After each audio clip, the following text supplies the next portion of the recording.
Hello दोस्तों, तो स्वागत है आपका हमारे ऑनलाइन स्टडी चैनल कुंवर स्टडी पॉइंट पर।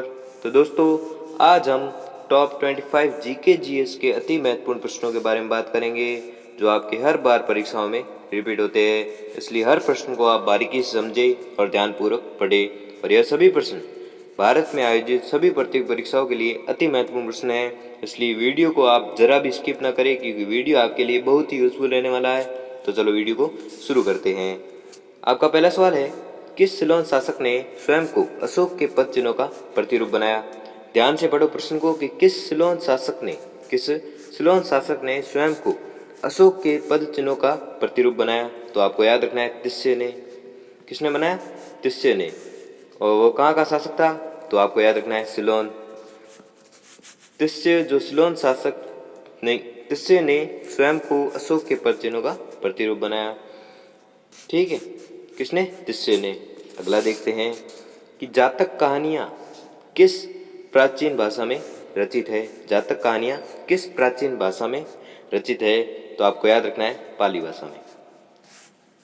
किस भाषा में? पाली भाषा में। और है कितनी कहानियाँ? 549। याद रखें, ठीक है। किस भाषा में रचित है? पाली भाषा में। कौन सी कहानियाँ? जातक कहानियाँ। अगला देखते हैं कि महावीर तीर्थकर नाम से जाने गए हैं। महावीर तीर्थकर नाम से जाने गए हैं, यानी कि प्रश्न ये पूछ रहा है महावीर कौन से तीर्थकर थे, कौन से? ये घुमाकर प्रश्न पूछा गया है, तो आपको याद रखना है कौन से तीर्थकर थे? 24वें। ठीक है, महावीर तीर्थकर नाम से जाने जाते थे। महावीर 24वें तीर्थकर नाम से जाने जाते थे। ठीक है, आपको याद रखना है। अगला देखते हैं कि सिंधु घाटी सभ्यता की लिपि है। सिंधु घाटी सभ्यता की लिपि है, तो आपको याद रखना है कौन सी लिपि है? अवाचनीय, या आप चित्रात्मक भी कह सकते हो। ठीक है, और सिंधु घाटी सभ्यता की चित्रात्मक लिपि थी या अवाचनीय इसलिए लिखा गया है क्योंकि कभी पढ़ी नहीं गई या वाचन नहीं किया गया इसका। सिंधु घाटी जो लिपि थी वो कभी पढ़ी ही नहीं गई, इसलिए इसका नाम अवाचनीय लिखा गया और यह लिपि चित्रात्मक थी। ठीक है, अगला देखते हैं कि राष्ट्रीय कृषि बीमा योजना कब लागू किया गया या कब लागू हुई थी? राष्ट्रीय कृषि बीमा योजना कब लागू की गई या लागू हुई थी? तो आपको याद रखना है 1999 को। क्या हुआ था? राष्ट्रीय कृषि बीमा योजना लागू हुई थी। कब हुई थी? 1999 को। अगला देखते हैं कि लिवर के अध्ययन को क्या कहा जाता है? ध्यान से पढ़ो प्रश्न को कि लिवर के अध्ययन को क्या कहा जाता है?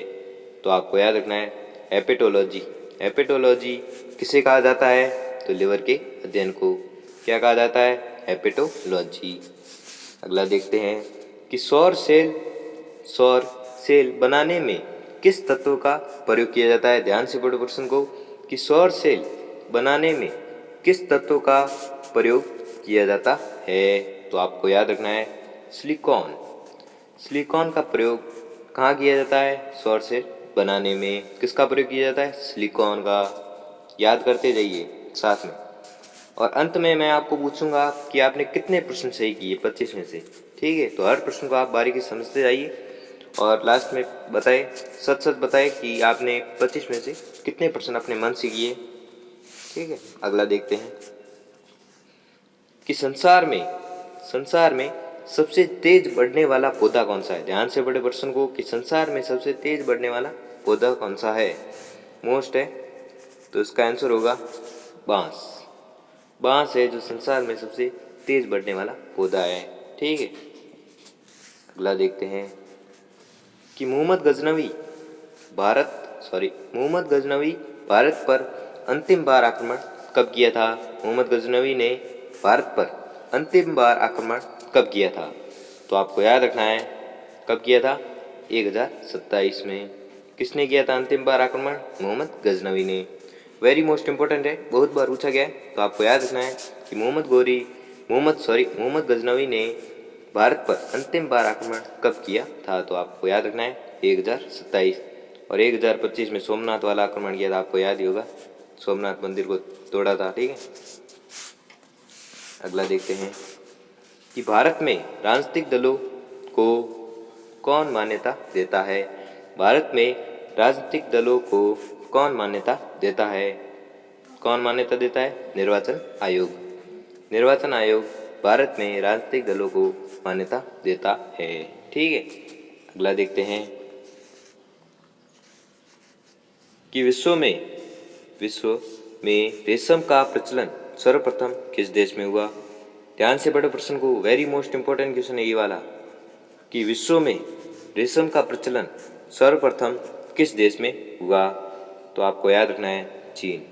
चीन में रेशम का प्रचलन सर्वप्रथम हुआ था। ठीक है, किस देश में? चीन में। अगला देखते हैं कि रमन मैगसेसे पुरस्कार किस देश के द्वारा प्रदान किया जाता है? ध्यान से पढ़ो प्रश्न को, कि रमन मैगसेसे पुरस्कार किस देश के द्वारा दिया जाता है या प्रदान किया जाता है? तो आपको याद रखना है Philippines. Very most important question है, बहुत बार पूछा गया है कि रमन मैगसेसे पुरस्कार किस देश के द्वारा प्रदान किया जाता है? तो आपको याद रखना है फिलीपींस।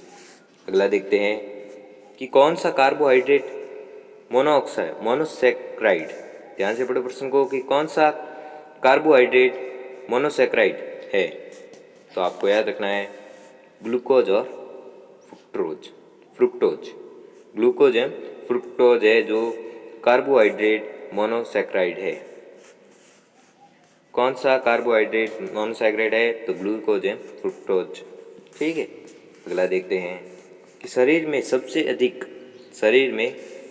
अधिक पाया जाने वाला ऊतक है।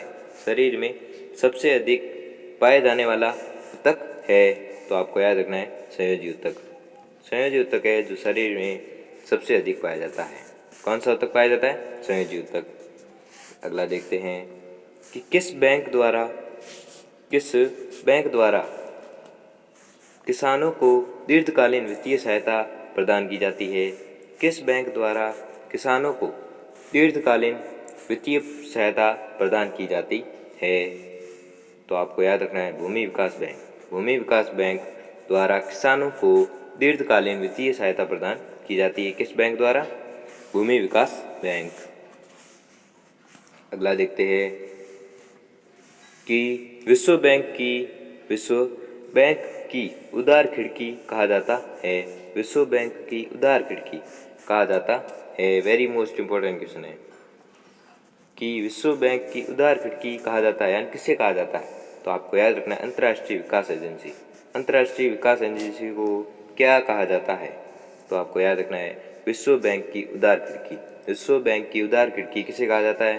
अंतर्राष्ट्रीय विकास एजेंसी, IDA।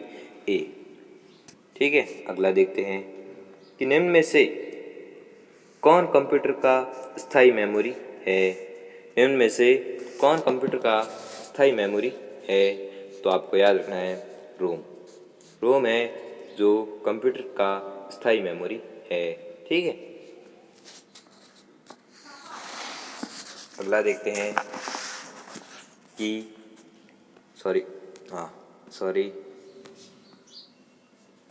कि प्रसार भारती का गठन कब हुआ या कब किया गया था? तो आपको याद रखना है कब किया गया था? 1997 को। किसका गठन किया गया था? तो आपको याद रखना है प्रसार भारती का। कब किया गया था? 1997 को। अगला देखते हैं कि एमराल्ड आइलैंड के नाम से किस द्वीप को जाना जाता है? एमराल्ड आइलैंड के नाम से किस द्वीप को जाना जाता है? वेरी मोस्ट इंपॉर्टेंट क्वेश्चन है, बहुत बार पूछा गया है कि एमराल्ड आइलैंड के नाम से किस द्वीप को जाना जाता है? तो आपको याद रखना है किस द्वीप को जाना जाता है? अंडमान निकोबार को, ठीक है, या अंडमान एवं निकोबार को, एक ही। तो एमराल्ड आइलैंड के नाम से अंडमान निकोबार द्वीप को जाना जाता है। ठीक है, अंडमान निकोबार का दूसरा नाम क्या है? तो भी आप बोल सकते हो कि एमराल्ड आइलैंड। ठीक है, अगला देखते हैं कि भारतीय लिखने की कला नहीं जानते, यह किसकी युक्ति है? भारतीय लिखने की कला नहीं जानते हैं, यह किसकी युक्ति है? तो आपको याद रखना है किसकी युक्ति है? मैगस्थनीज को। मैगस्थनीज की युक्ति है, ठीक है। भारतीय लिखने की कला नहीं जानते हैं, यह किसकी युक्ति है? मैगस्थनीज की, ठीक है। आपको याद रखना है मैगस्थनीज पर एक क्वेश्चन तो हमेशा बनता है, तो आपको याद रखना है, वेरी मोस्ट है, बहुत बार पूछे जाते हैं कि मैगस्थनीज की किताब का नाम क्या है, वो भी आपको याद ही होगा, इंडिका, ठीक है। इसमें क्या पूछा गया है? भारतीय लेखन की कला नहीं जानते, यह किसकी युक्ति है, तो भी याद रखना है मैगस्थनीज की, ठीक है। अगला देखते हैं कि जिम कॉर्बेट नेशनल पार्क किस राज्य में स्थित है? ध्यान से पढ़ो प्रश्न को कि जिम कॉर्बेट नेशनल पार्क किस राज्य में स्थित है, तो आपको याद रखना है उत्तराखंड में। उत्तराखंड में कौन सा नेशनल पार्क स्थित है? तो जिम कॉर्बेट, ठीक है। Jim Corbett national park Uttarakhand में स्थित है, ठीक है। अगला देखते हैं कि भारत में प्रथम नगर पालिका की स्थापना कहाँ हुई थी? भारत में प्रथम नगर पालिका की स्थापना कहाँ हुई थी? वेरी मोस्ट है, तो कहाँ हुई थी प्रथम नगर पालिका की स्थापना? तो आपको याद रखना है चेन्नई में।